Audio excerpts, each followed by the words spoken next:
Bonjour à tous, bienvenue dans cette vidéo, la première de l'année 2025. Je vous souhaite mes meilleurs vœux et puis surtout de belles lectures en 2025, bien entendu. Alors, je vais vous parler de quelques ouvrages qui vont paraître en ce mois de janvier. Évidemment, c'est pas exhaustif. Vous le savez, en janvier, il y a une rentrée littéraire qui est quasiment aussi importante que la rentrée littéraire du mois de septembre. Les auteurs, les éditeurs ont un peu moins la pression des prix littéraires, etc. Il y a des auteurs bien installés qui sortent leurs romans à ce moment-là. Ça va être le cas de Pierre Lemaitre qui termine sa dernière trilogie. Leila Slimani aussi, qui termine également sa trilogie Le Pays des Autres. Rayon Polar, il y a un nouveau Jean-Christophe Granger, non pas un mais deux d'ailleurs. Une histoire en diptyque et les deux tomes sortent simultanément. En ce qui me concerne, je vais vous parler de 3 livres qui ont titillé ma curiosité, que j'ai hâte de découvrir, et un d'ailleurs que j'ai découvert et que je vous recommande. Alors, il s'agit de 3 livres de littérature étrangère. Le premier s'appelle Le Jazz Band de Goebbels. C'est le Suisse Damien Lienhardt qui nous propose ce titre. On est dans les années 30 et il va nous raconter, à partir de recherches historiques, l'histoire d'un groupe de musiciens de jazz qui faisait de la propagande nazie. Et l'histoire d'un homme aussi de radio qui se vantait d'être la voix de Hitler sur les ondes. Alors ça m'intrigue parce que je pensais que les nazis détestaient le jazz, détestaient cette musique noire américaine, mais visiblement ils faisaient feu de tout bois. C'est une histoire de propagande, de manipulation du langage et de la musique aussi. C'est intriguant. L'éditeur Jean-Claude Lattès nous promet un livre avec un humour assez tranchant. Donc je suis assez curieuse de le découvrir. Donc c'est Le Jazz Band de Goebbels aux éditions Jean-Claude Lattès de Damien Lienhardt.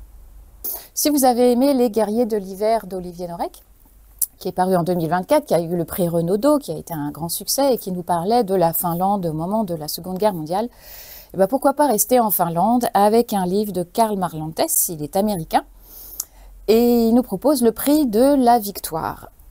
C'est chez Kalman Levy. Alors dans ce roman, on est en 1947, en Finlande donc, et le pays à cette époque aussi, comme beaucoup de pays européens, entre les États-Unis et l'Empire soviétique, de quel côté va-t-il tomber, on va dire, et 2 attachés militaires, l'un américain, l'autre soviétique, vont se lier d'amitié avec leurs épouses respectives.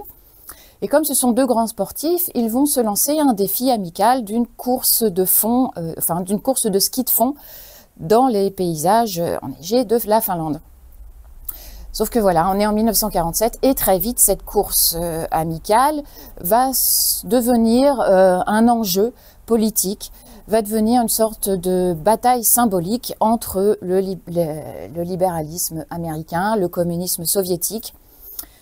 Donc il va être question d'amitié, d'amour, de politique et des beaux paysages enneigés de la Finlande.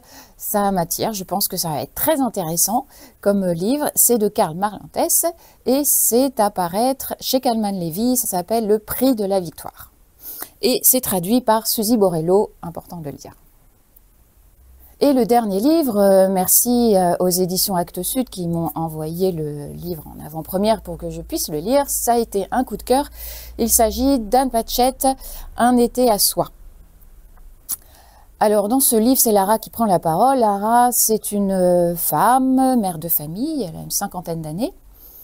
Et on est à l'été 2020, donc en pleine épidémie de Covid, et ses filles, ces 3 filles, qui sont étudiantes un peu dispersées, vont revenir à la maison, dans la ferme familiale, et vont donc passer un été auprès de leurs parents, à les aider à faire la récolte des cerises. Donc Lara est très heureuse que sa famille soit réunie sous son toit, et elle va passer de longs moments avec ses filles, et elle va en profiter pour leur parler d'un été, l'été 1988, elle avait leur âge à l'époque, et ça a été un été décisif pour elle. Elle a connu un grand amour avec un acteur de théâtre qui plus tard va devenir une grande star de cinéma.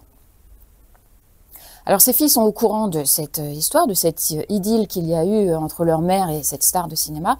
Elles s'en sont fait peut-être des histoires, une sorte de mythe comme ça. Elles ne connaissaient pas vraiment l'histoire. Donc Lara va leur décrire cet été-là, la vraie histoire. Ça a été vraiment une lecture coup de cœur parce que l'écriture d'Anne Patchett est vraiment délicate, c'est plein d'humour.